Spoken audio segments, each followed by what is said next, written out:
அனைத்து நண்பர்களுக்கும் வணக்கம். இன்றைக்கி இந்த வீடியோவில் அதை பற்றி பார்க்க போகிறோன்னா டுடே சீரியல் ரிவ்யூ கௌரி சீரியலில் அடுத்தடுத்து என்னென்ன சுவாரஸ்யமான நிகழ்வுகள் நடக்க போகும் தான் இன்றைக்கி இந்த வீடியோவில் பார்க்க போகிறோம். அதுக்கு முன்னாடி நம்ம சேனலுக்கு முதல் முறை வரைக்கும் நம்ம சேனலை சப்ஸ்கிரைப் பண்ணிக்கோங்க, கூடவே பெல் ஐக்கானை கிளிக் பண்ணிக்கோங்க. அந்த வீடியோ பிடிச்சதா லைக் பண்ணுங்கள், அந்த வீடியோ பிடிக்கலாம் டிஸ்லைக் பண்ணுங்கள். வாங்க ஃப்ரெண்ட்ஸ் வீடியோக்குள்ளே போகலாம். வீடியோக்குள்ளே போகிறதுக்கு முன்னாடி உங்களுக்கு ஜமீன் ஆடியோ பண்ண பிடிக்குமா, இல்லை ஜனாவை பிடிக்குமா, இல்லை ஆடியோ பண்ணோட குடும்பத்தை பிடிக்குமா, இல்லை புதுசாக வந்திருக்கிற நம்பூதிரியை பிடிக்குமா, இல்லை நம்மளோட வீணாவை பிடிக்குமா, இல்லை சத்ய டாக்டரை பிடிக்குமா, இல்லை நம்மளோட துர்காவை பிடிக்குமான்ட்டு மறக்காம கமெண்ட்லாம் சொல்லுங்கள். நம்மளோட கௌரி சீரியலில் இப்போ என்ன சுவாரஸ்யமான நிகழ்வு நடந்துட்டுருக்குன்னா, நம்மளோட சாமியாடி சோழனை அருள்வாக்கு மூலயமா நம்மளோட கும்பாபிஷேகம் செய்யக்கூடிய ஐயர் வந்து மொத்த ஊர் மக்களையும் கூட்டிகிட்டு நம்மளோட ஆவுடையப்பனை கோயிலுக்கு கூட்டிகிட்டு வந்துட்டாங்க. அவர் சொன்ன பரிகாரத்தின்படி ஒரு மஞ்சள் துணியில் வந்து நெல் மூட்டையெல்லாம் கட்டி, பலாதானிய மூட்டையை கட்டி அதை வந்து சுற்றி போட சொல்கிறாங்க பூஜையை போட்டு.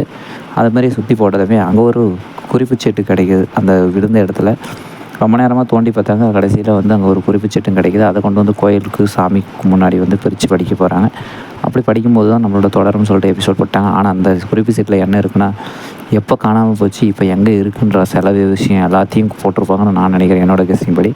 இல்லைனா வந்து செலவு வரணுன்னா இந்த பரிகாரத்தை பண்ணு, அந்த பரிகாரத்தை பண்ணுன்னு சொல்லிட்டு அப்படி ஒரு பரிகாரத்தை கொண்டு வந்து எழுதி வைப்பாங்கன்னு நினைக்கிறேன், என்னோடய கெஸ்ஸிங் படி. இப்போ அடுத்து என்ன நடக்குதுன்ட்டு எபிசோட் வெயிட் பண்ணி தான் பார்க்கணும். ஓகே ஃப்ரெண்ட்ஸ், இந்த வீடியோ பிடிச்சிருந்தா லைக் பண்ணுங்கள், இந்த வீடியோ பிடிக்க டிஸ்லைக் பண்ணிக்கோங்க, நம்ம சேனலை சப்ஸ்கிரைப் பண்ணிக்கோங்க, கூட பெல் ஐக்கானை கிளிக் பண்ணிக்கோங்க. தேங்க்யூ ஃபார் வாட்சிங் ஃப்ரெண்ட்ஸ்.